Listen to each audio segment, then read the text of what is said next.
Assalamualaikum warahmatullahi wabarakatuh. Halo semua, pertemuan kali ini Ibu akan membahas SPLTV atau yang kita kenal dengan sistem persamaan linear 3 variabel. Sebelumnya, PDF dari pembahasan ini sudah pernah Ibu share di Classroom. Jadi kita hanya mengulas sedikit saja mengenai SPLTV. Jika ada hal-hal yang kalian tidak pahami, bisa dibuka kembali PDF yang telah Ibu berikan. Untuk mempersingkat waktu, langsung saja kita mulai mengenal apa sih yang dimaksud dengan SPLTV. Pada bab sistem persamaan linear 3 variabel, kita akan mencari solusi atau penyelesaian dari SPLTV. Kita analisis makna dari sistem. Sistem itu artinya beberapa persamaan yang mempunyai kaitan antar satu dengan yang lain. Karena ada 3 persamaan, maka persamaan 1, 2, dan 3 ini saling berkaitan. Kemudian kata persamaan di sini menandakan ia dihubungkan oleh tanda sama dengan.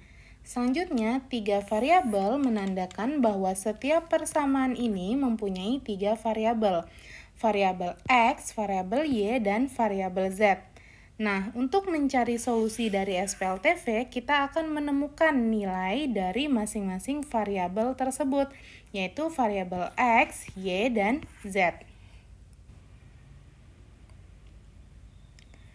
Selain variabel, dalam suatu persamaan kita juga mengenal istilah dari koefisien dan konstanta. A, B, C, E, F, G, I, J, K adalah koefisien dari masing-masing variabel. Kemudian D, H, L adalah konstanta dari setiap persamaan tersebut. Oke, untuk memahami lebih lanjut mengenai SPLTV, kita ke contoh soal 1.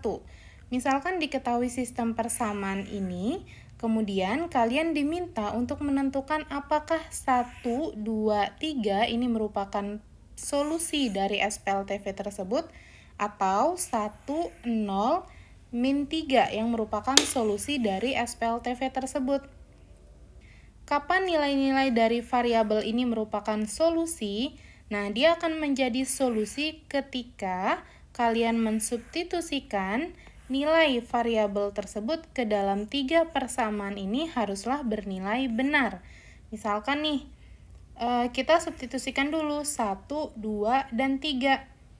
1 ini maknanya X sama dengan 1, Y-nya sama dengan 2, kemudian Z-nya 3.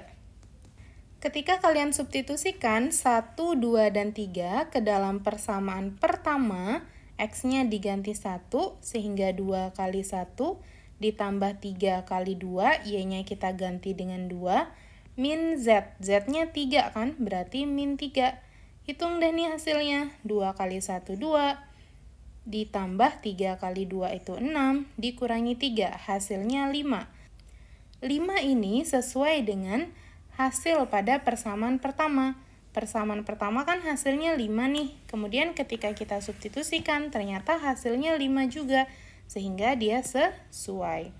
Kita cek lagi untuk persamaan kedua.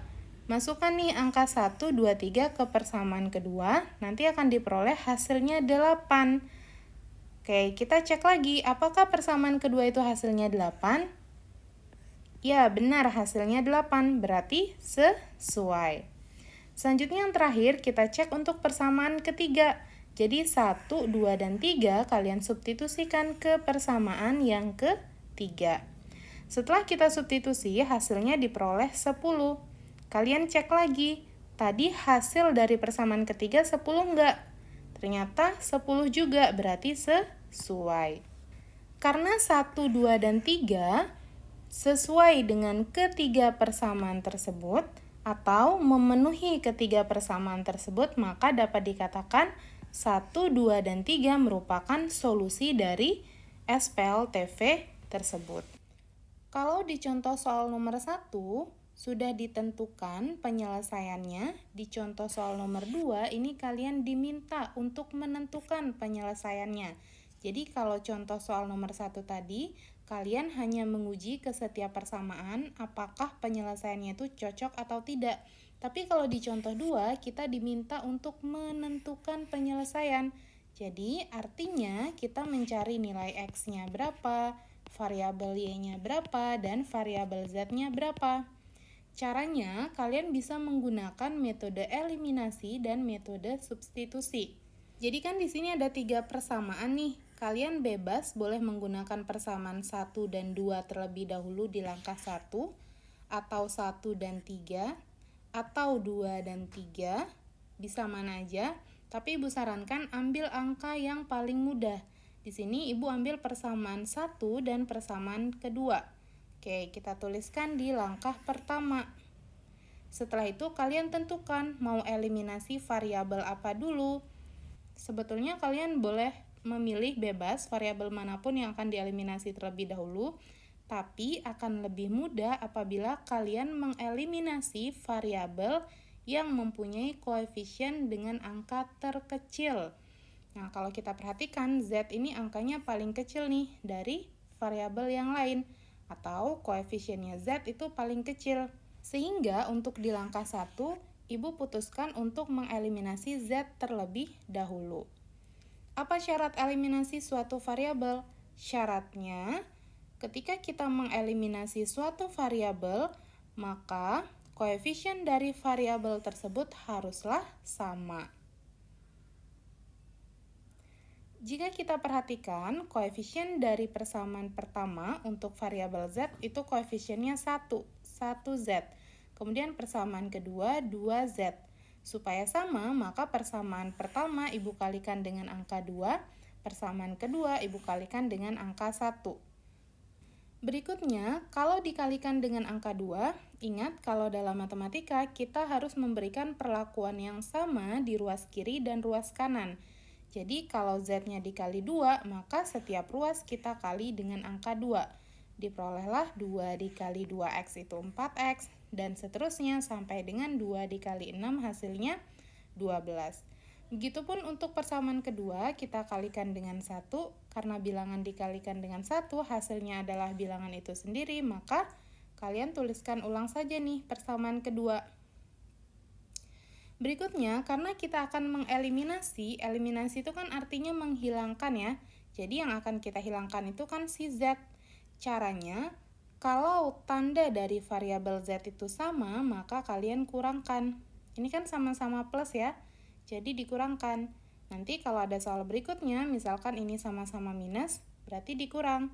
Tapi kalau tandanya berbeda, nanti ini kalian tambah. Supaya apa? Supaya variabel yang akan dieliminasi bisa hilang. Setelah kalian mengeliminasi variabel Z, maka kalian akan menemukan persamaan keempat. Berikutnya, di langkah kedua, kalian eliminasi lagi nih variabel Z-nya. Jadi, kalau di langkah pertama kalian eliminasi Z, di langkah kedua juga harus eliminasi Z. Dan persamaan yang digunakan nggak boleh berulang. Misalkan nih, udah 1 dan 2. Di langkah kedua nggak boleh lagi 1 dan 2. Kalian harus menggunakan yang belum dipakai, yaitu persamaan 3. Jadi boleh 1 dan 3 atau 2 dan 3, bebas mana aja. Di sini Ibu gunakan persamaan 1 dan persamaan 3. Kalau kita eliminasi Z, berarti koefisiennya si Z harus sama kan? Persamaan pertama, itu koefisien Z-nya kan 1. Persamaan ketiga, koefisien Z-nya 3. Nah, supaya sama, berarti yang atas Ibu kali 3, yang bawah dikali 1. Ketemulah hasilnya persamaan ke-5. Langkah ketiga, setelah kalian memperoleh persamaan 4 dan 5, kalian eliminasi nih persamaan 4 dan 5. Kalian boleh menentukan yang mau eliminasi itu Y atau variabel X, boleh mana aja duluan. Karena di persamaan 4 dan 5 itu kan sudah tersisa variabel X dan Y aja ya, Z-nya kan udah hilang nih. Kalian eliminasi dengan cara yang sama dengan langkah berikutnya, kalian peroleh X-nya sama dengan negatif 2. Setelah itu, di langkah terakhir, apabila kalian telah menemukan nilai dari salah satu variabelnya, maka kalian substitusi untuk mencari nilai dari variabel yang lain. Misalkan nih, kalian udah dapat kan nilainya X sama dengan negatif 2. Masukin ke salah satu persamaan. Boleh ke persamaan 4, boleh juga ke persamaan 5. Kenapa harus 4 dan 5? supaya kita menemukan nilai dari variabel Y. Setelah menemukan nilai dari variabel Y, langkah terakhir kalian substitusi nilai X dan Y tersebut ke persamaan awal tadi yang terdapat pada soal untuk memperoleh nilainya si variabel Z. Jadi, kalau udah ketemu nih nilai X sama Y, kalian boleh masukkan ke persamaan 1 yang ini, atau persamaan 2, atau persamaan 3, boleh yang mana aja. Pilih yang angkanya lebih kecil supaya lebih mudah. Oke, langkah terakhir, kita substitusi nih X dan Y, Ibu pilih ke persamaan 1. Jadi ketemu nih nilai Z-nya sama dengan 1. Setelah itu, kalian akan memperoleh nilai dari masing-masing variabelnya. X sama dengan min 2, Y-nya sama dengan min 3, dan Z-nya sama dengan 1. Jika kalian ragu akan jawaban yang kalian temukan, kalian bisa mengikuti contoh soal nomor 1 untuk mengecek apakah jawaban kalian benar atau salah. Kapan bernilai benar? Akan bernilai benar ketika nilai X, Y, dan Z ini ketika disubstitusikan ke 3 persamaan tersebut haruslah bernilai benar untuk masing-masing persamaan. Dan kapan dia bukan solusi? Ketika ada salah satu persamaan yang tidak memenuhi. Oke, terakhir, setelah kalian memahami materi yang Ibu jelaskan tadi, silahkan kerjakan latihan soal nomor 1 dan latihan soal nomor 2 dengan mengikuti langkah-langkah pada contoh soal nomor 2. Kemudian, catat yang rapi materi yang telah Ibu paparkan dan kumpulkan bersamaan dengan latihan soal tersebut. Oke, sampai jumpa pada pertemuan berikutnya. Wassalamualaikum warahmatullahi wabarakatuh.